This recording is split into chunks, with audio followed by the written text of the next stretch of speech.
여러분들과 인사 나누겠습니다. 사랑합니다. 축복합니다. 1970년대 영국의 한 대기업에서 업무 효율에 대한 업무 효율이 어떠한 원인에 의해서 더 높아지는가 하는 그런 조사를 한 적이 있습니다.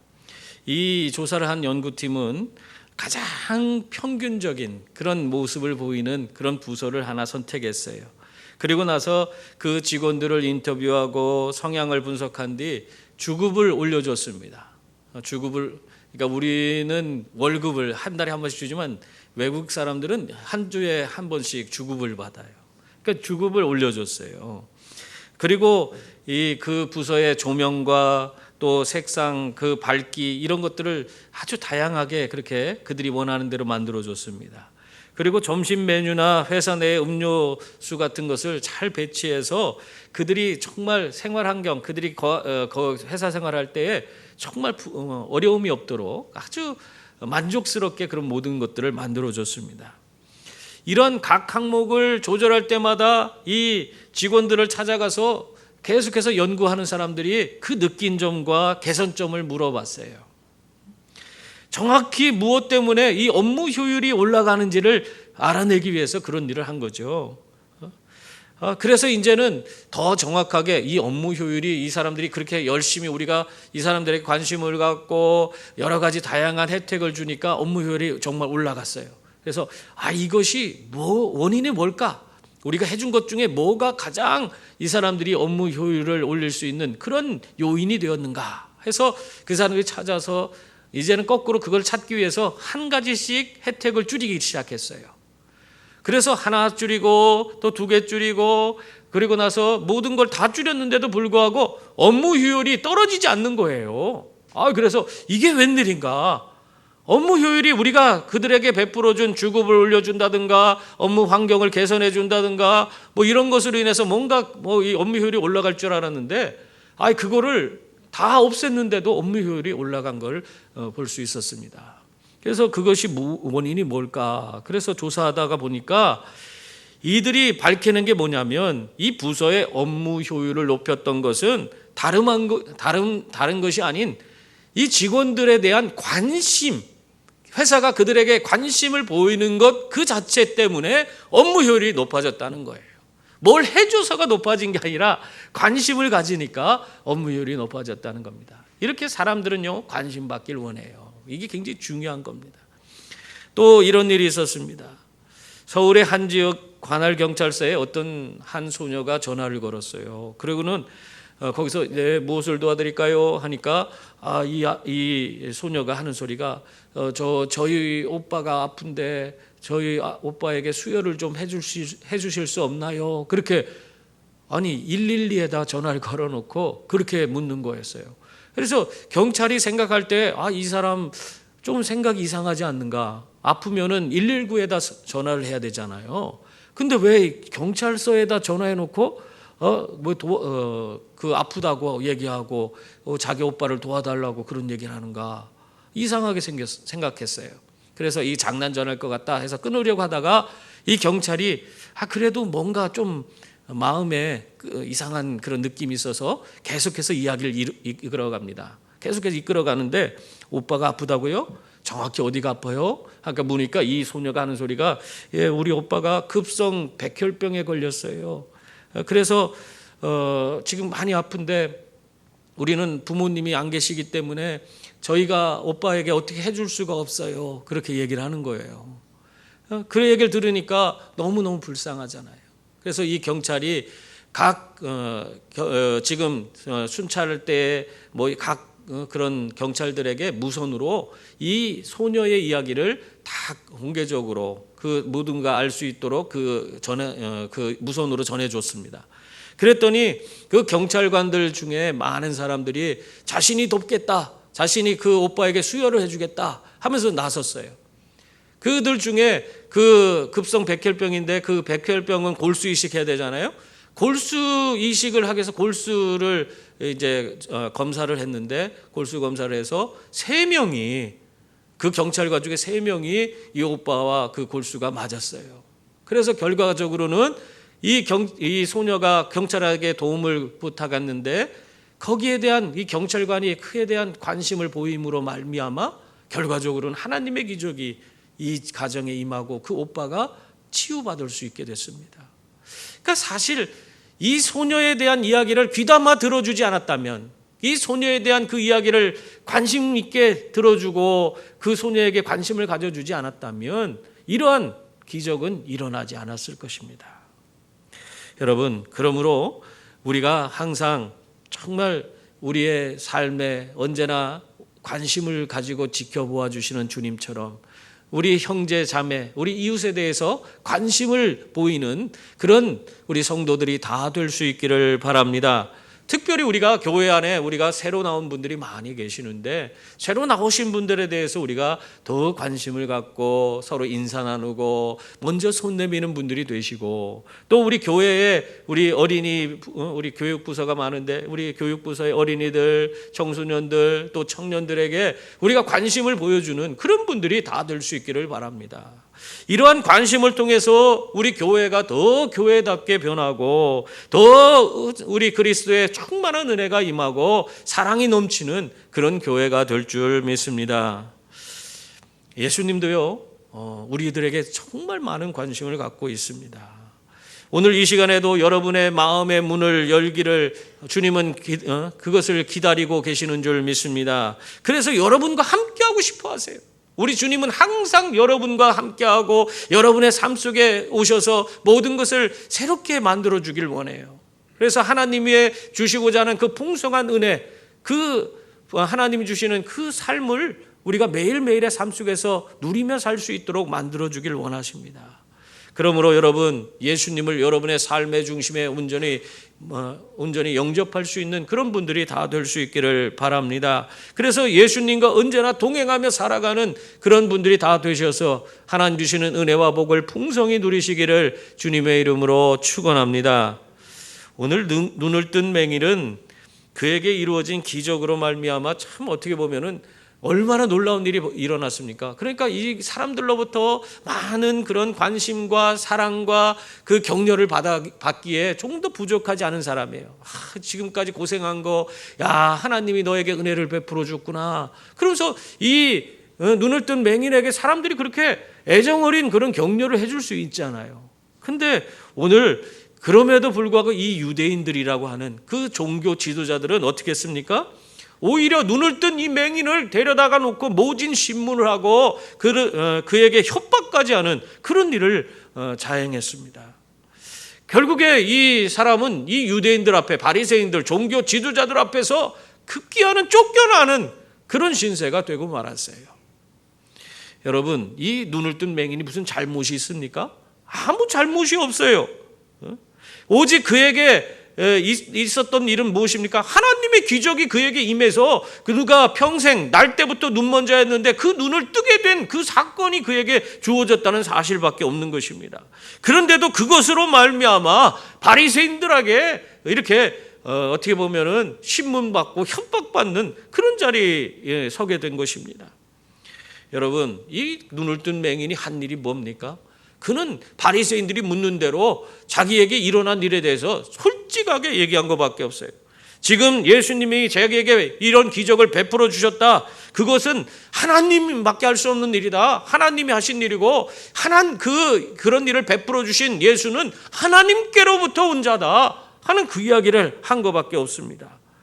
그런데 그러한 일로 지금 이 유대인들로 말미암아 지금 어떻게 됐어요? 책망받고 쫓겨나는 그런 신세가 된 것입니다. 사실 오늘 말씀을 보면요, 예수님이 이 맹인이 쫓겨났다는 이러한 소식을 들으셨다, 그렇게 기록하고 있습니다. 여러분, 우리 하나님은 우리의 모든 것을 다 아시는 분인 줄 믿습니다. 성경에 보면 여러분 구약 성경에서 하나님을 어떻게 표현하는지 아세요? 한마디로 말하면 하나님은 보고 듣고 알고 계시는 분이시다, 이렇게 정의를 내려요. 그러니까 하나님은 여러분의 모든 것을 다 보고 계시는 분이시고 또 여러분의 모든 것을 그런 아주 작은 신음소리도 다 듣고 계신 분이시고 또 여러분의 모든 것을 속속들이 여러분을 만드신 분이시기 때문에 속속들이 다 아시는 분이시다. 그렇게 성경에서 하나님에 대해서 그렇게 정의를 내리고 있습니다. 이와 마찬가지로 우리 예수님도요, 우리들의 모든 것을 다 보고 듣고 알고 계시는 분이신 줄 믿습니다. 그래서 오늘 35절 말씀 보세요. 거기 보면 예수께서 그들이 그 사람을 쫓아냈다 하는 말을 들으셨더니 그를 만나서 이르시되 내가 인자를 믿느냐 그렇게 질문했습니다. 예수님은 이 맹인에게 일어난 것을요 이미 다 알고 있었던 거예요. 그리고 나서 그를 찾아가서 그를 만나 주셨습니다. 네, 여러분 사실 우리가 누군가에게 어떤 안타까운 일들이 벌어지잖아요. 그러면은 우리가 이제 아는 사람일지라도 그 사람이 큰 일을 당했어. 그러면 어떡합니까? 아이고 그 누가 그런 일을 당했대. 아이고 안 됐다. 그렇게 우리가 생각하고 그냥 마음으로 안타까운 그런 생각만 갖고 그냥 거기서 끝나지, 그 사람을 아이고 그런 일 당했냐 하면서 막 쫓아가서 왜 그런 일 당했냐 위로해주고 뭐 그렇게 격려해주고 그런 사람이 많지 않아요. 그리고 흔치 않은 것입니다. 그 사람과 아주 특별한 관계가 있지 않은 한 그렇게 하기가 어렵습니다. 근데 오늘 예수님은요 어떻게 했어요? 지금 이 맹인에게 그냥 맹인에게 눈을 뜨게 해준 그런 엄청난 은혜를 베풀어 주시고 그 자리를 떠나셨는데 맹인에게 안 좋은 일이 닥쳤다는 그 얘기를 들으니까 예수님이 직접 그 사람에게 관심을 갖고 찾아오시는 거예요. 여러분 이런 것처럼 예수님은 우리 한 사람 한 사람에 대해서 아주 관심을 갖고 여러분과 함께하고 싶어 하시는 그런 분이신 줄 믿습니다. 여러분 각자를 누구보다도 사랑하시고 또 여러분과 더 깊은 관계를 맺고자 하는 그런 분이 바로 예수님이세요. 그러므로 여러분 언제나 예수님께 마음의 문을 활짝 열 수 있는 분들이 다 될 수 있기를 바랍니다. 그래서 매 순간 주님 모시고 주님과 함께 동행하며 하나님이 주시는 놀라운 은혜와 복을 누리시는 그런 복된 자들이 다 될 수 있기를 바랍니다. 여러분 우리가 힘들고 지치고 정말 아무도 나를 도와주지 않는다 생각될 때 그 자리에 찾아오시는 분이 누구세요? 바로 예수님이세요. 쫓겨난 맹인을 찾아오셨듯이 예수님은 내가 힘들고 어렵고 고통스러운 자리에 있을 때 나를 찾아오시고 나에게 용기 주시고 거기 그러한 어려움 가운데서 극복할 수 있도록 새 힘을 공급해 주시는 그런 분이신 줄 믿습니다. 여러분 그러므로 우리가 어떻게 해야 돼요? 언제나 예수님 바라보셔야 돼요. 우리가 힘들고 어려우면 나를 찾아와서 나를 위로해 주실 분이 예수님이시다. 그렇게 믿고 예수님을 온전히 바라보는 그런 분들이 다 될 수 있기를 바랍니다. 예수님 정말 나 힘들어요. 나 여기서 견딜 수 없어요. 사람들 때문에 내가 상처받았어요. 내가 정말 이러한 내가 뭐 잘못하지 않았지만 내가 이렇게 쫓겨나는 그런 상황에 내가 처했습니다. 예수님 나 도와주세요. 여러분이 그렇게 여러분의 모든 아픔과 상처를 다 예수님께 다 아뢰고 그분을 의뢰하면 예수님께서 여러분의 삶에 오셔서 그 모든 상처 싸매어 주시고 고쳐주시고 새 힘과 새 능력 주셔서 여러분에게 새로운 길을 열어주시는 그 풍성한 은혜를 베풀어 주시는 분인 줄 믿습니다. 예수님은요 지금 눈을 뜬 이 맹인에게 찾아와 물었어요. 어떻게 보면 쫓겨났잖아요. 그 바리새인들에게 상처받은 이 맹인을 찾아와서 물었습니다. 뭘 물었어요? 내가 인자를 믿느냐 그렇게 물었어요. 36절 보면 대답하여 이르되 이 맹인이 이렇게 대답하는 거예요. 주여 그가 누구시오니까 내가 믿고자 하나이다 그렇게 말했습니다. 여기서 인자를 믿느냐 하니까 이 눈을 뜬 맹인은요 단호하게 그가 누굽니까? 내가 그분을 내가 알면 그분을 믿겠습니다. 아주 주저하지도 않고 이렇게 대답을 하고 있습니다. 여기서 예수님이 말하는 인자는요 다니엘서 7장 13절 14절 말씀에 나오는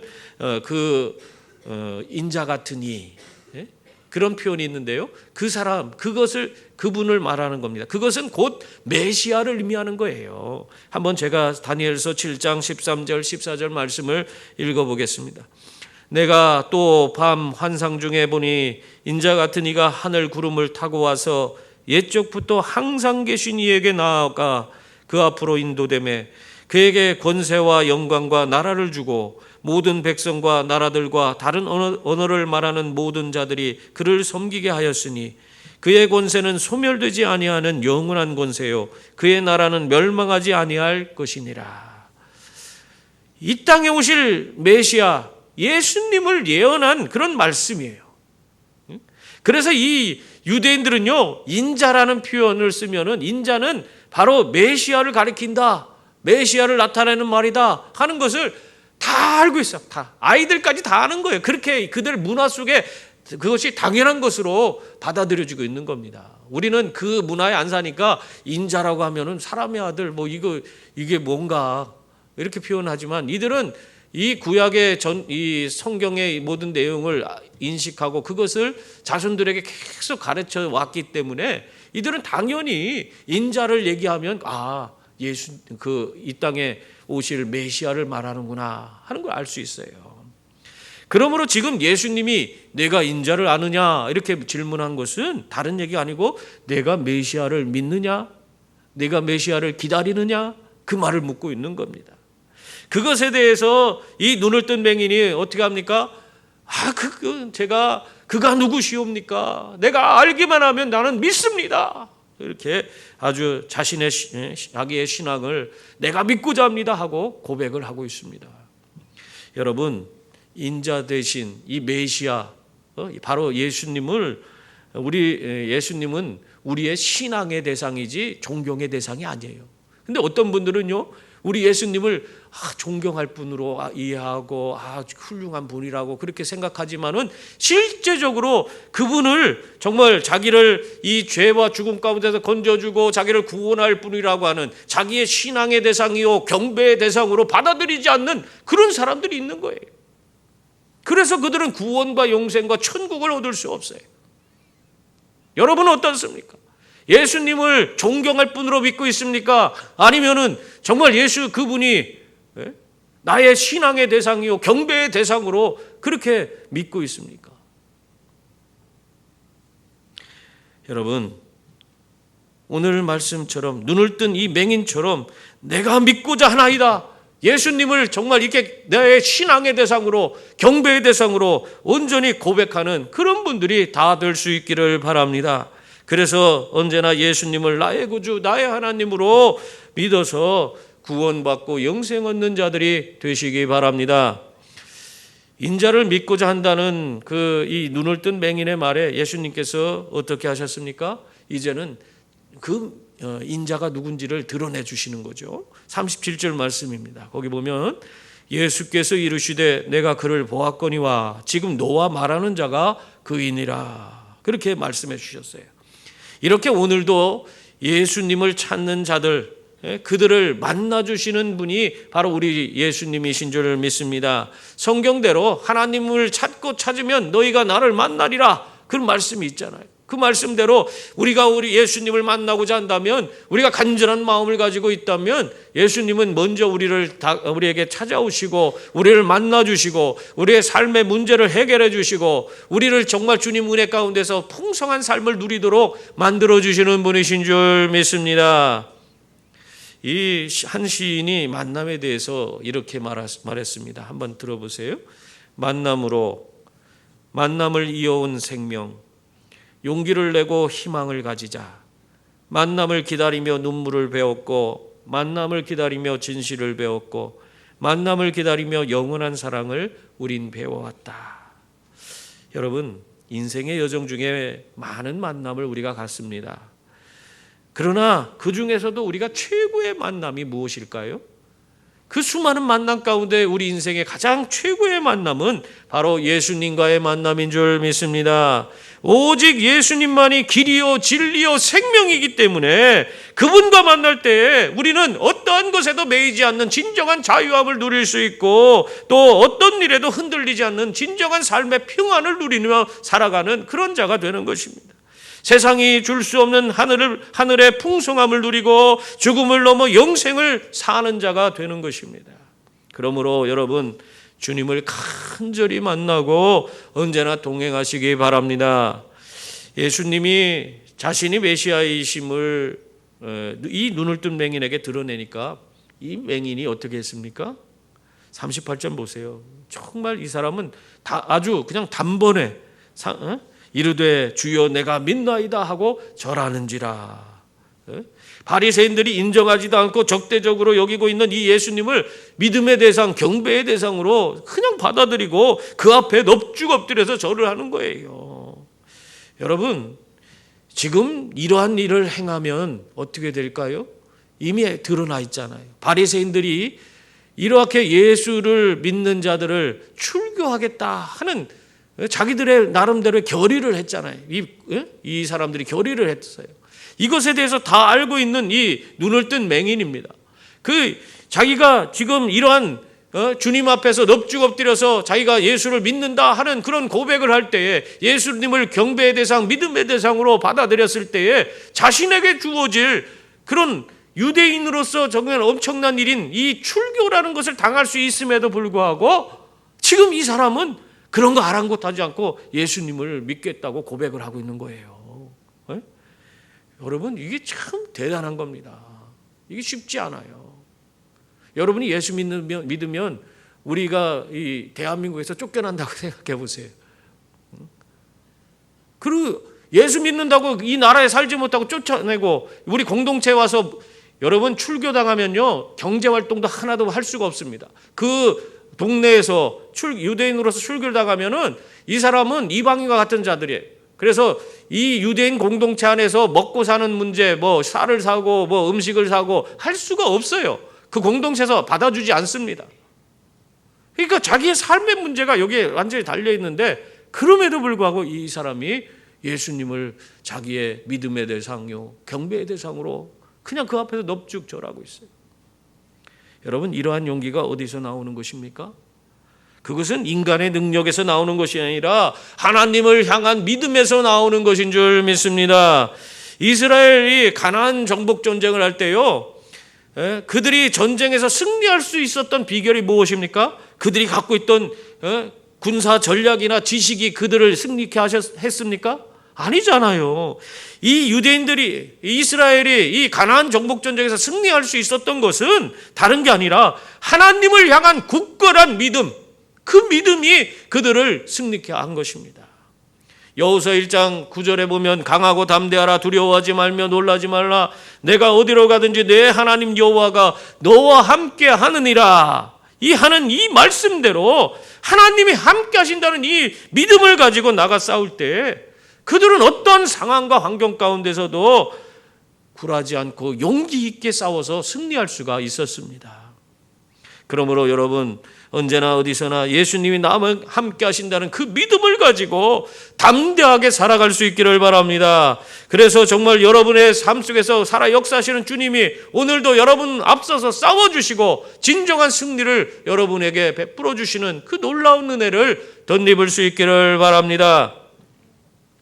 이러한 눈을 뜬 맹인의 담대한 고백에 예수님께서 이제는 하나 더 가르쳐주고 있죠. 자신이 왜 이 땅에 오셨는가 하는 것까지도 예수님이 그에게 전해주고 있습니다. 39절 보면 예수께서 이르시되 내가 심판하러 이 세상에 왔으니 보지 못하는 자들은 보게 하고 보는 자들은 맹인이 되게 하려 함이라 하시니. 여러분, 예수님이 오신 첫 번째 이유가 뭐예요? 세상을 심판하러 오셨다는 거예요. 근데 우리가 아는 것과 다르죠? 우리가 요한복음 3장 16절에 보면은 하나님이 세상을 사랑해서 세상에 그를 보고 믿는 자마다, 예수님 보고 믿는 자마다 구원을 얻게 하기 위해서 오셨다고 그렇게 말씀했는데, 지금 여기에서는 세상을 심판하기 위해서 오셨다 그렇게 말씀하고 있어요. 참 어떻게 보면 상반되는 이야기죠. 근데 사실은 이것이 상반되는 이야기가 아니에요. 왜 그렇습니까?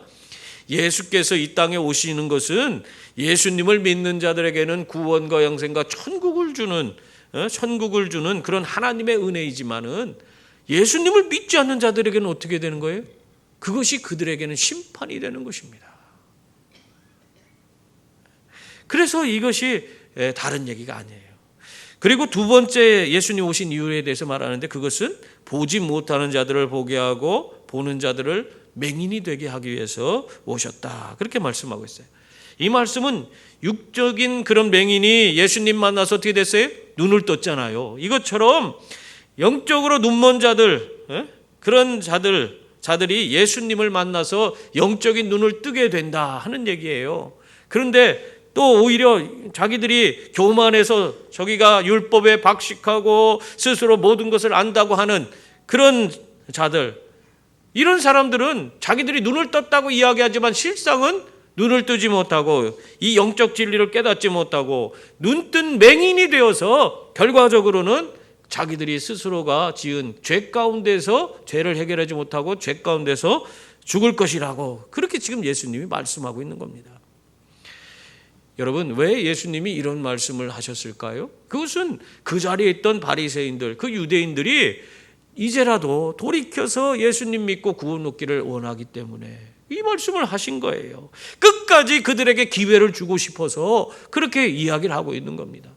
참 어떻게 보면 우리 예수님의 그 사랑은 정말 우리가 생각할 수도 없는 그런 엄청난 사랑이에요. 어떻게 자기 앞에서 비아냥거리고 그냥 자기를 물고 늘어지고 해코지 하려고 하는 그 사람들을 어떻게 해서든지 돌이키려고 하는 그 모습이 성경에 이렇게 드러나 있어요. 이게 엄청난 사랑 아닙니까? 그런데 이 말씀을 듣고 이렇게 예수님이 간절히 그들이 돌이키기를 원하면서 전한 그 말씀을 듣고 그들이 뭔 얘기를 합니까? 40절 말씀 보세요. 우리 한번 같이 읽어볼까요? 바리새인 중에 예수와 함께 있던 자들이 이 말씀을 듣고 이르되 우리도 맹인인가? 이게 뭔 얘기예요? 자신들이 지금 얼마나 심각한 영적인 상태에 머물러 있는지도 모르고 여전히 이들이 교만해서, 이 유대인들이요 교만해갖고 아이고 우리가 맹인이냐? 우린 맹인 아니다. 지금 그 얘기를 하는 거예요. 저 예수님 저렇게 얘기하는데 우리가 맹인인 줄 아냐? 우린 맹인 아니야. 여러분, 이렇게 어떻게 보면 영적으로 눈을 뜬다는 거 쉽지 않습니다. 아무리 예수님이 말씀해도 자신들이 옳다는데 어떻게 하겠습니까? 교만해서 받아들이지 않는데 어떻게 하겠습니까? 우리들에게는 이런 모습이 있지는 않습니까? 이 유대인들, 이 바리새인들 같은 그런 모습이 우리에게는 없습니까? 내 생각과 내 고집을 놓지 못하고 하나님 뜻이 무엇인지 알면서도 내가 원하는 대로 하려고 하는 그런 모습이 없습니까? 영적으로 무지해서 이 맹인들과 맹인처럼 그렇게 행동을 하는 그런 모습이 있는 거예요.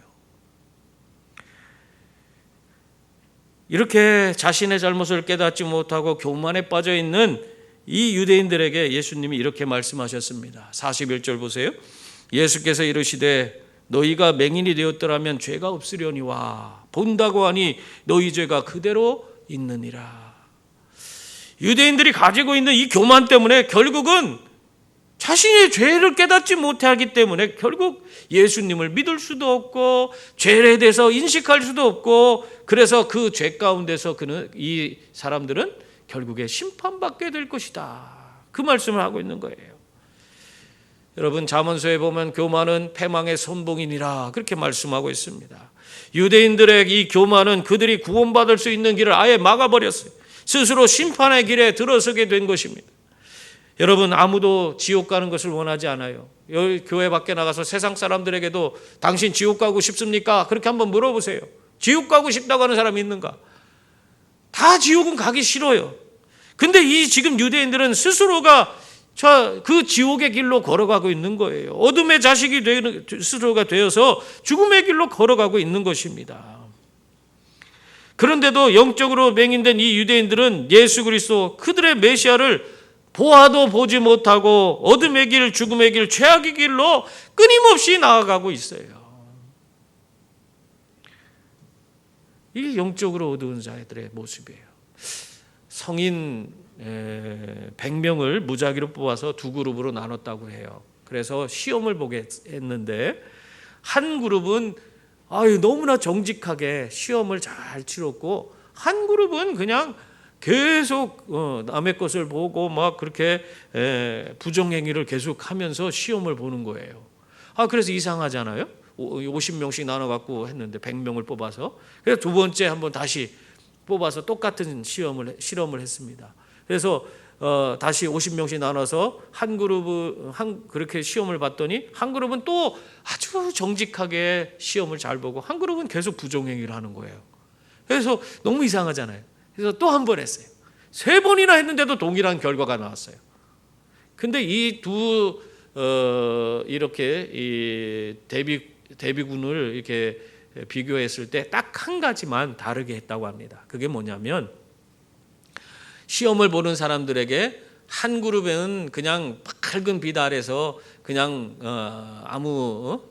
거기서 시험을 보게 했고, 한 그룹에는 이렇게 안경을 이 어두운 그런 빛을 차단하는, 그래서 어두운 안경을 쓰고 시험을 보게 했다는 거예요. 그랬더니 그냥 그거 차이지 다른 차이가 없대요. 근데 밝은 빛에 밝은 빛 속에서 시험을 본 사람들은 다 정직하게 최선을 다해서 시험을 봤는데, 이 어두운 안경을 쓰고 본 사람들은 다 어떻게 했냐면 거기 전부 다 부정행위를 하고 거기서 그렇게 계속해서 반복해도, 다른 사람을 계속해도 그 안경을 쓴 사람은 다 부정행위를 하면서 시험을 보더래요.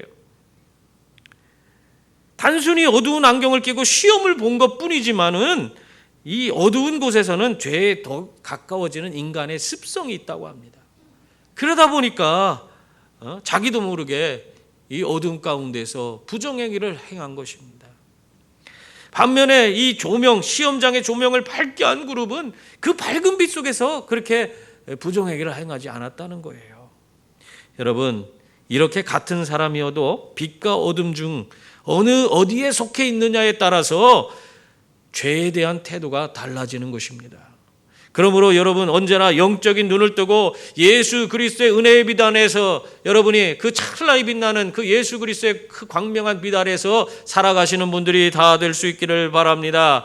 빛 대신 예수님 아래 우리가 거할 수 있기를 바랍니다. 그래서 어리석은 이 유대인처럼 영적인 어두움에서 헤매지 말고 예수님 믿고 순종함으로 하늘의 밝은 빛 속에서 구원의 길, 영생의 길, 정말 여러분에게 주시는 생명의 길로 나아가는 그런 분들이 다 되시기를 주님의 이름으로 축원합니다.